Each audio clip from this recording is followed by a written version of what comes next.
What do you got for me? What's wrong with you people? I got nothing for you. What's wrong?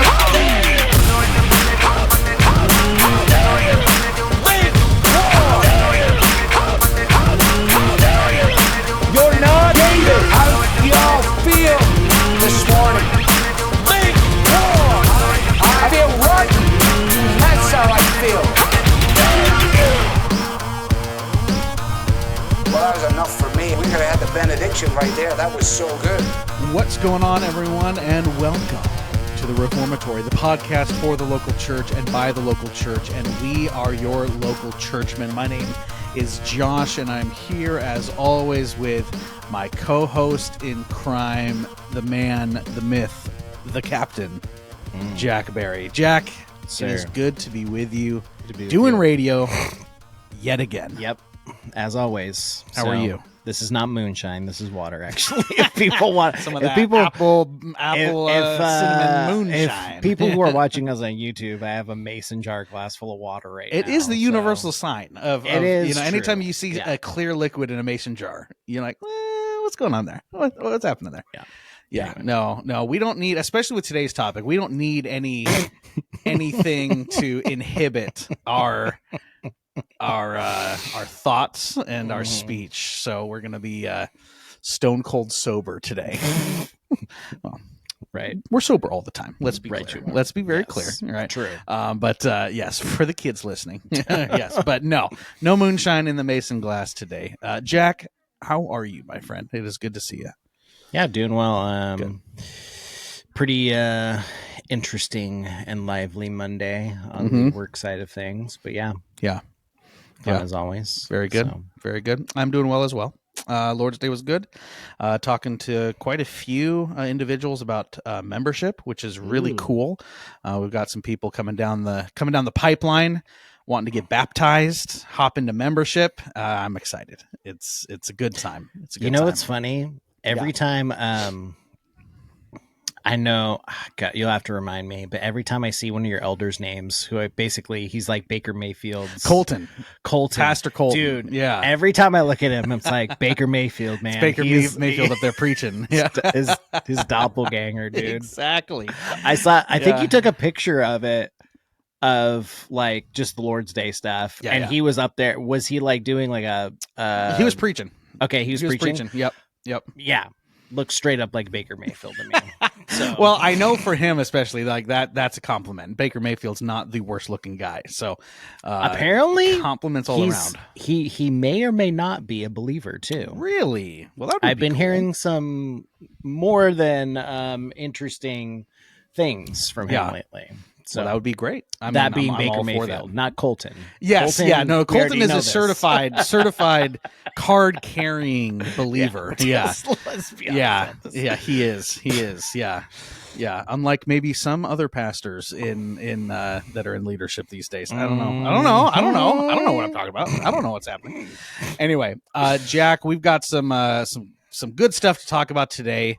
But as always, it is time for everyone's favorite segment. Don't forget to eat your Instagrams. And now's the time you've all been waiting for. The Reformatory Podcast presents Don't Forget to Eat Your Instagrams with your hosts, Josh Loftus and Jack Barry. And remember, kids, it's not heresy if you believe it hard enough. That's right. It's time for a new segment. And remember, kids, it's not heresy if you believe it hard enough. This is Don't Forget to Eat Your Instagrams. And Jack, I have some choice meats for you today, my friend. I am looking forward to these. I've got one church one, right? And then another, I'm bringing you back to like, it's like, you remember in the early days of the Reformatory, Corian culture, right? Oh yeah. This is like Captain Jack on Christian culture. Okay. That's what this is. So I've got something pretty special for you, but we're going to start with this one, Jack. I want you to tell me, what would you do if you showed up to a Lord's Day service and you see your pastor standing up on stage in a cutoff t-shirt wrestling another dude? Come on, Jordan, come over here. You're a professional fighter here. Come over here and punch the back. Show somebody what a professional looks like hitting something here. Let's watch this here. He's ducking here, huh? Yeah. What if I come up behind you? Now.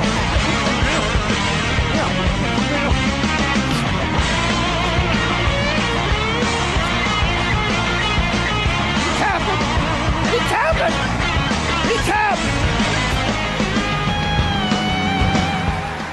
He tapped out!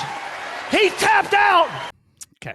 No, he did not. First off, no, lie. he did not. Yeah, he did not tap. First off, there's a lot to talk about in this video. Okay, the first thing that I would like to start dissecting, if I may. I'm going to play Jordan, this. come one over more here. time. You're a professional fighter here. Okay, professional fighter. Okay, and then he says. Can we talk about the way he punches? Yeah, that's exactly where I'm going. Okay, Come over here, punch the back. Show somebody what a professional looks like hitting something here. Show let's us what watch a this professional here. fighter. Oh, what in the here, huh? actual world is happening? Yeah. This dude is not a professional fighter. Why does he punch that way? I don't know why that way? he is punching the way that he's punching. Like, okay, I guarantee you, he pulled this guy like out of his congregation. He put out a poll on Facebook, and he was like, "Hey, any dudes who are like into MMA, I want to see something. Hit me up." And this guy's like, "Yeah, dude, I've been fighting my whole life. I'm a professional fighter." I feel like they hired a stuntman for this bit because they're a mega church. They hired a stuntman so that he would act a certain way. Yeah, and then the he pastor did not tap. And then he just starts wrestling him. He just starts wrestling him on stage. Why? This is so. My young adults. I think I might have talked about this before. The young adults in my church taught me a new saying, and it's part of the new Gen Z slang, right? And I like it. It's if something gives you the ick. Oh yeah, the ick. Yeah. The ick, right? Yeah, this gives me the ick. Yeah. I look at this and I'm like, version ick. of a red flag. Gross. Yeah. It's cringeworthy and makes me, I don't like it. Right. Oh yeah. I'd be like, yeah, I would leave this church on this day. Okay. So that's that's fun. Jack, I'm about to introduce you to some peak childhood Christian media. Jack, this, my friend, I would like to introduce you to my friend from old that still haunts my dreams, Salty the Singing Hymnal. Oh my gosh. Don't play hide and seek from the Lord who loves you. Don't play hide and seek from the Lord who loves you, 'cause you can't hide from God. Don't play hide and seek from the Lord who loves you. Don't play hide and seek from the Lord who loves you. Don't play hide and seek from the Lord who loves you, 'cause you can't hide from God. All right. So yeah, is that a threat? Or I feel like it's a threat. I feel like it's a threat. You know what I thought of when I heard this? And I came home and I had to edit it really quick. It was like, this is scary enough, but what if you were walking down a dark corridor in your church? The lights are off, got one light at the end flickering, right? And you just start to hear, Don't play hide and seek from the Lord who loves you. Don't play hide and seek from the Lord who loves you. That's so creepy. oh, I love it. I love it. If balloons are showing up like it, I'm leaving. Yeah. I'm running out of there. I'm Yeah. trying to get out of that building. as You'll fast as worship possible. too. You'll worship too. Ooh. Well, Jack, that was Salty the Singing Hymnal, my friend. Welcome to Christian childhood. I'm giving you the childhood you never had. All right, you should be happy. You should be thankful. I'm for fine this. with the childhood that I had, to be quite honest. Jack's like, I'm fine with my Power Rangers and Teenage Mutant Ninja Turtles. Yeah, X-Men. You had Teenage Mutant Ninja Turtles and X-Men. We had Bible Man and Salty. We are not the same. Okay, Yeah, true. We are not the same. Just wait till I introduce you one of these days to Last Chance Detectives. Oh my goodness. Wow. Peak media. Anyway, Jack, that is this week's Don't Forget to Eat Your Instagrams. As always, ladies and gentlemen, make sure to be sending Jack and I your submissions to our new segment. We love classic Christian media like this, as well as local church shenanigans. We take everything and anything, and we will feature it on Don't Forget to Eat Your Instagram. So thank you all for listening. And Jack, my friend, it is time now to get in to this week's topic. And this week is it's an interesting one because it was sparked by some goings-ons on the socials, right, that kind of lean into things that we've talked about before, but I think it's important to bring up in a greater context, right? So the context to provide context for today's episode, for some reason, and I don't know what it is, whether it's something in the water or something going around, like it's like what's the M. Night Shyamalan movie with Mark Wahlberg where the trees literally like kill people? It's not Signs. Oh my gosh. It's The Happening. Yes. The Happening. Yeah. It's like The Happening, right? Something's in the trees, right? Old Drisky Business gets brought up again, right? And this time it was by a journalist named Megan Basham, Basham, I think. Basham? Yes. Okay, over on the Twitter, over on the X. Basically, well, here, let's Was it her that started this, up. or was it Michael Foster who started it? It might have been Foster that said it, or who at least right? commented. Yeah, I'm gonna pull it up. I should have had this pulled up. I should have had this pulled up before. Why don't you give us context while I'm trying to find it? Yeah. So the biggest thing, as Josh pulls this tweet up,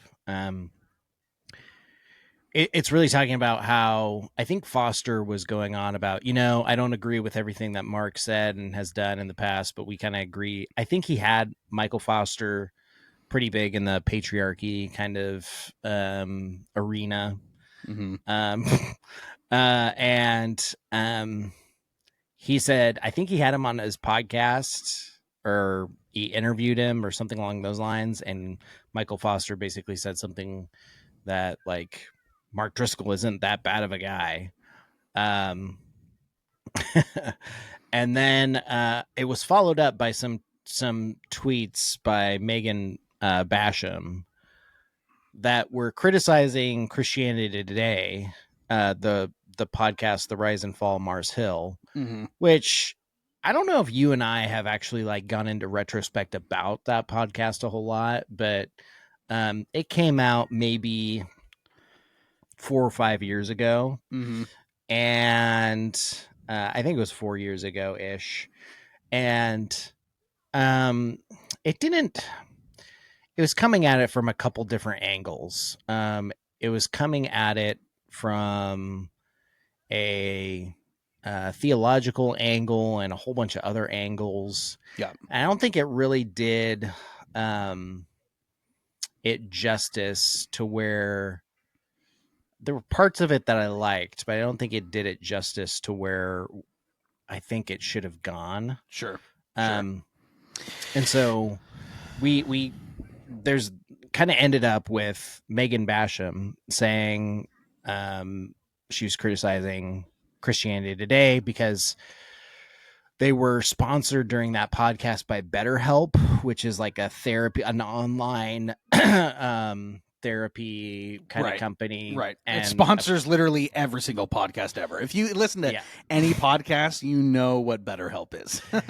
And so she was criticizing BetterHelp for being LGBTQ affirming and all this other stuff and yada, yada, yada. And saying like, I'm going to go through this Rise and Fall, podcast with fine tooth comb or something along those lines.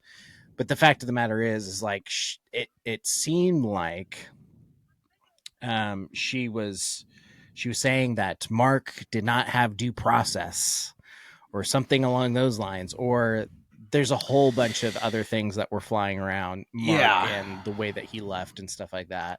Right. And honestly, like we can address those and bring those up as well, because I was there at the implosion at one of the Yeah. Mars Hill churches, so we can talk about that and stuff along those lines. But Yeah. So it took me a minute to find it because I don't know if I've ever seen anyone that tweets more than this lady. I had to go way down, but basically, her tweet was this: returning to Rise and Fall of Mars Hill, and what I'm mostly struck by right now is that most of what Driscoll is saying in these first couple episodes anyway seems evidently true. And she goes, and then after that, and MacArthur saw issues way before people like Christianity Today, and they skewered him for it. And then it resulted in basically a bunch of many people hopping on that train and justifying, in some cases, not all. Again, we don't want to be Reformed People's Magazine here, and this really isn't the main point of the podcast, but we're giving context, right? Like you said, hopping on that train, justifying either things that were said or done in certain ways because of where Mark currently falls politically and the things that he has said in the past that go against kind of where our culture is politically, right? A lot of the things that he did and said are either attempted to be justified or downplayed because he was right in some things, right? And that is I would say that's the part that is scary to me.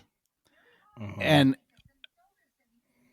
I'll just say this, and then I can throw it over to you. The thing that scares me the most about when we start to dissect things like this, right, is the amount of things that I have seen. And it's not just in this case. This is I've seen this happen a lot, right? People locking arms with individuals that are very, very either disqualified or very, very theologically, I would say, incorrect because they align with their political ideologies, right? We've seen it with Driscoll. We see it with guys like Jordan Peterson, right? We see it. Oh man. Right. By the way, too, that did you see that thing? video? Did you see the? Wreck. Oh my goodness, the 30 atheists versus a Christian, and he won't even admit that he's a Christian, and he's not, right? Yeah. And that's why he won't admit it, right? We see it right now with that big Christian nationalist guy that's all over the place. I can't remember his name. He's got the podcast. You know who I'm talking about? The guy with the goatee. I can't. Guy with the goatee. Yeah. What is he, Voldemort? I can't remember his name. Like he goes by like righteous something on Twitter. Like the he's like the main guy. Righteous Response. Yeah, that guy. Anyway, yeah, I can't remember his name. Joel something. Joel Webbin. Webbin, that guy. Yes, yeah. Thank you. That's another one, right? That you might agree with him politically, but he's got some theological stuff that's wacko, right? Well, I think we even saw it in just to kind of tie it to the Pacific Northwest. So many people may or may not heard or have seen this on the news that there was some sort of rally at a Seattle park that had Jesus flags. That's right. And stuff like that. Yeah. And there's been a lot of commotion about that and how Antifa and other, trans affirming groups came in and busted up this Christian rally. Right. Well, the problem is that the guy behind that and the church behind that affirms Benny Hinn and has been open about affirming Benny Hinn. So in that particular instance, it was the pursuit, right? Yes. And it got a lot of traction, right? And you had a lot of people online saying, "Hey, we need to rally around this church because they are being persecuted by the city of Seattle. Their rights are being violated, and we need to come around these brothers and sisters," right? And here's where we fail as a church to identify multiple things being true at once, right? Was it wrong for the mayor to respond the way that he did? Yes, I believe it was. Right. It's obvious that Washington is a very liberal state, and Seattle is kind of it's like the Hunger Games capital. It's district 1 or 2 or whatever it is, right? Everyone knows this. We're not surprised that Antifa is against anything that has the label Christianity on it. Okay. That can be true. That is true. They should have the right to protest the way that they want, because that's the rules of America, right? You should be able to do that, right? The problem is we have so many people in this environment, in this culture that we live in, because I believe this is what the culture wants you to do. And I believe that Satan has utilized the political landscape that we find ourselves in to distract Christians from how they should be thinking and evaluating situations, right? If you live in a culture that is constantly viewing things and evaluating things through a political mindset, a political landscape, a political lens, you're going to have great trouble with not doing that yourself unless you put up the scriptural barriers that you need to be able to live a life that doesn't view things through the culture, doesn't view things through politics. It views things through the truth of Scripture. Yeah. And we have a problem in the churches today that we don't know how to do that. So you get instances where we see something political going on, and we say, we got to rally around this church, rally around these people, right? And like Jack just said, the problem with that is that this particular church preaches a false gospel. Yeah. They preach a prosperity gospel. This was the church that had Benny Hinn come to their Easter service. Bro, it was I think preach, it was all right. Was it when you were living in Everett? It was south right down the road. It was at the right event down center. The road from Josh. Yeah. I saw the banners for like 6 months. Benny Hinn coming to Everett, Washington. Right. Yeah. I'm not going to support that. They are not my brothers. They are not my sisters. Right. Yeah, they're in error. They are in error. Deep they need to gospel. repent. I will say the prosperity gospel, demonic error. Right? And we need to understand and realize that we should be going through this life, looking at it, evaluating it through the lens of Scripture, not politics. And that needs to affect who we're willing to affirm, who we're willing to lock arms with, who we're willing to do ministry alongside, and who we're willing to send people to, knowing that they are going to be influenced by those people, right? And that's where this conversation kind of sparked with the whole Driscoll thing, is you have people saying, well, because we agree with him politically, he's okay to listen to, he should be given, a voice. He was right. Look at all the things he was right about. Let's be very clear. Driscoll is a disqualified leader who is unrepentant. Who's unrepentant in his sin, has abandoned his church, fled church discipline in order to establish himself somewhere else. All right. We see in Scripture at a certain point, again, like it's not ours to say ultimately, only God knows the heart. But an unrepentant sinner who is living in unrepentant sin, there is cause to question the salvation of that person. Right? And I'm not saying that I think Driscoll is an unbeliever. At best, he is self-deceived believer. Right? Yeah, and I think the problem too is the fact in which people even know Driscoll at all. They think that somehow, some way, he got pushed out of his church. No. That's not what happened. No. He got found guilty of sin and was held accountable. Literally, guys, he wasn't fired. He was not fired. No, he wasn't fired. He was basically said, hey, all of the pastors who basically were on this investigation to see if the charges were true, if he was being unbiblical as an elder, mainly from what we have talked about before in the past, like the epistles to 1 Timothy and Titus. did he violate those particular founding kind of, I would say, ways in which you are qualifications to which you are a pastor? Mhm. And they found that yes, he did. Yeah. And it's been repeated over and over again, one way or the other.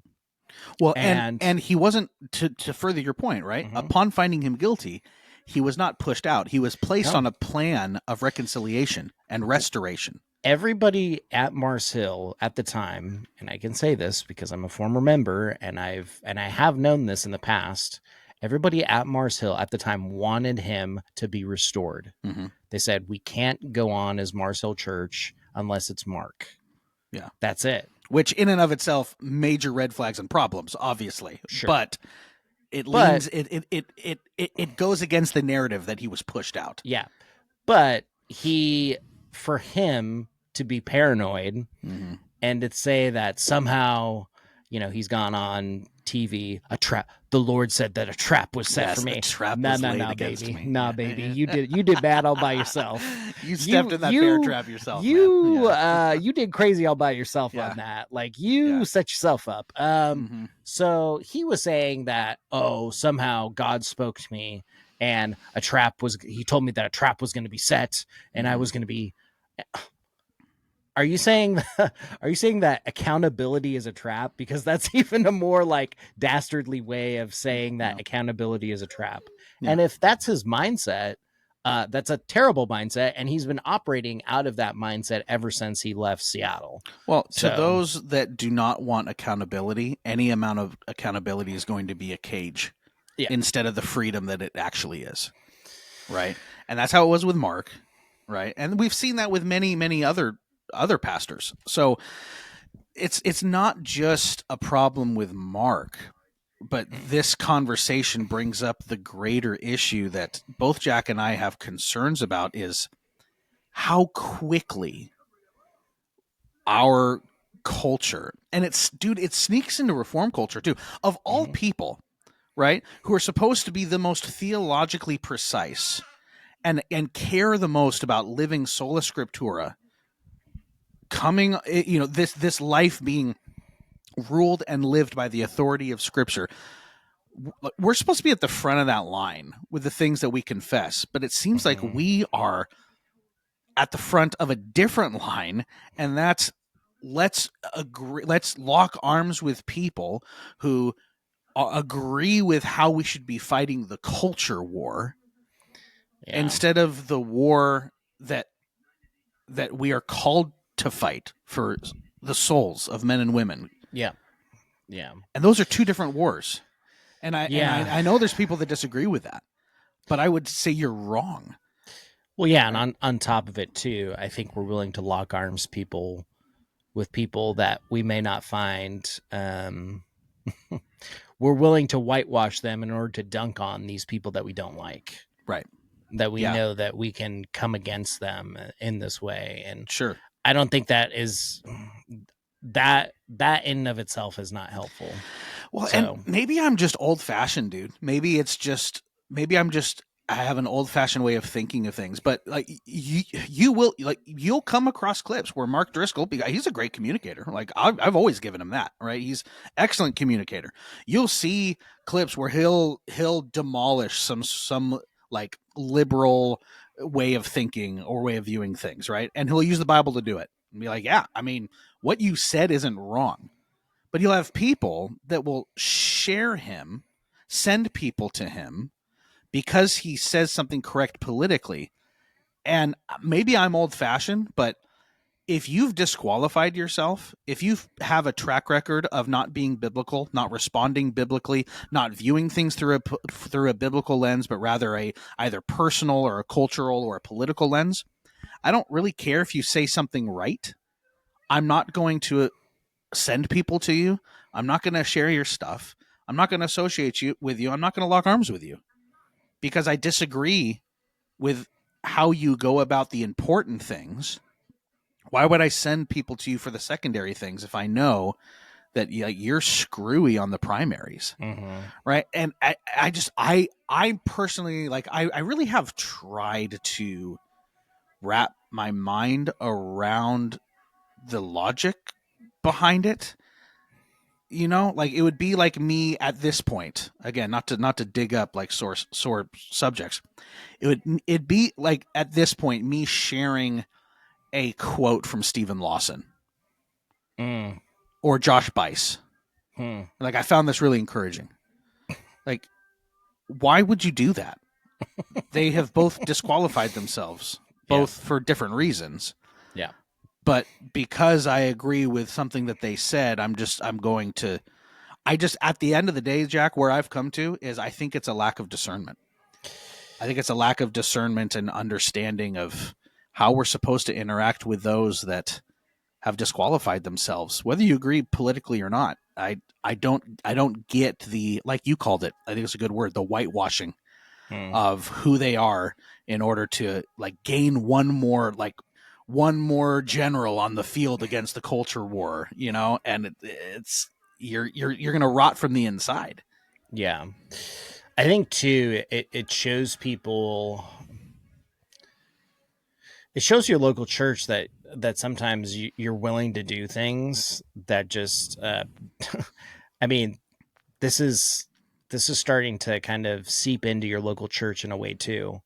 So if you're willing to basically push aside that Mark was disqualified, push aside that he ran out, he was a coward to his church, and just say, oh, let's lock arms with him because we agree with him in these ways. It shows me that if you're a local pastor and you do that, it shows me that, yeah, if you're lacking discernment in that area, what are you willing to do in other areas as well too? Yeah. And so, yeah, I'm a little bit, I think I worry too about the ramifications at the local church. Absolutely. Just because, and I already see it in Washington State. People are coming around the Pursuit Northwest and saying, oh, like our rights. And I think there's a division here. I think I'm pretty classical two kingdoms kind of minded person. So there is a kingdom of this world that, yeah, like you live in America and you have rights that are given to you. And if other people's rights are trounced upon, yeah, like stand up for them. But there's a kingdom of the Lord's and you are in his church. And if I'm looking at that situation that had that concert was promoted by the Pursuit Northwest, involved with some other different organizations, I would say, no, you guys need to repent because you are literally having heretics like Benny Hinn come up and speak, and you're pushing him up like he's some sort of like apostle and leader of the church, and he's been a false teacher since forever. Right. So Exactly. it's like, you can't have this, great facade or front and your foundation is rotting from the inside and expect it to still stand. Yeah. So yeah, I think there's a problem with that. I think there's just a problem too with just people giving away passes to leaders that are just terrible theologically. Yeah. And just because they say something politically that we might agree with, they get a pass because of that. Yeah. I don't think we should give out passes. I think we should keep people accountable to their actions and what they've done. It's like, okay, you said this, I may agree with you on this, but it's like, why did you leave your church again? Right. Why did you do this? Why are you saying this? Why are you believing this false doctrine? So yeah, you have to be, I would say, just be consistent across the board. No, so. I completely agree. Yeah. And like a rule I keep for myself, and it might be too strict, but it has worked so far. So I'm going to keep doing it. Is I don't send people or recommend people to individuals that I would not be comfortable with them preaching at my church. Yeah. Like that's kind of the standard for me. Is would I let you preach at our church? Would I encourage those under my care to sit under your teaching? And you know what? It results in me not retweeting a lot of people. It's pretty bare. Yep. There are very few people that I would be comfortable with that. And look, I'm all for, Reformed Catholicity. I'm all for, keeping good relationships with fellow Christians. We need that. We need the unity among the brethren. But I can't have unity with a political ideology as the thing that unites me. Yeah. That's not unity to me. Just because I agree with someone politically does not mean that we are going to be friends or I'm going to lock arms with them. That's not enough for me. Yeah. I need to know that you are solid on the gospel. I need to know that your character matches what Scripture says it should match. I need to know that you're not crazy in all of these things, right? And so many people are. And it's saddening to see how much we're willing to overlook in order to, quote unquote, own the libs. Yep. Right. And look, Pretty this is much. coming. Look, people are going to hear this and probably make judgment calls. I am extremely conservative. Yeah. All right. I do not put my political beliefs or hot takes online because they would get me banned. Okay. I grew up very, very conservative, and living in Washington is very difficult. And the main reason that I'm here is because the harvest is great and the workers are few. Mm-hmm. And the local church that I have has provided such life for me, right? So don't take this as trying to somehow, hamstring our ability to be a voice into the culture. It's not. Let's make sure that we're saying the right things. Yeah, because it matters what we say and how we fight, right? Yeah, and who we align ourselves with in Absolutely. that as well too. Yeah. So yeah, I want to know that the person that I'm in the trench with has the same, is fighting the same war than I am, right? But if I'm in this trench with old Benedict Arnold and they've already disqualified themselves, I'm like, well, I don't feel great about being here. Maybe I'm in the wrong trench. So yeah. Anyway, that's our thoughts. There's many more things that could be said, but at the end of the day, just be careful with who you align yourself with. Even if you agree with them politically, even if you think that they're doing, good things for America and good things for your political ideology, I would encourage you that that's not the main thing. It's not. All right, there are a lot of very conservative people out there that I would agree with conservatively, that I would not touch with a 10-foot pole in terms of locking arms with them in ministry. Yeah. I just wouldn't. And we need to be a little bit more discerning, I think, as a local church, in who we are willing to lock arms with. Yeah. Yep. Can't say much more than that. Yeah. Jack, my friend, why don't you get us out of here, my pal? Yeah. If you appreciate Josh and I's take here on the Reformatory, how we are focused here on the local church and the centrality it plays in the believer's life, and you want to follow us, inquire of us in different ways, send us a message, send us a DM, send us an episode idea, ask us questions, or you have comments, or maybe you have concerns, you can go over to the Sociables, if you will, and go over to the Metaverse, the Facebook, if you will. We're out there.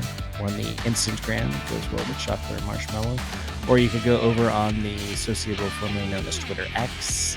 Follow us at those main Sociable sites at the tag at Reformatory Pod. Like I said, follow us there. My son is trying to call out to Josh.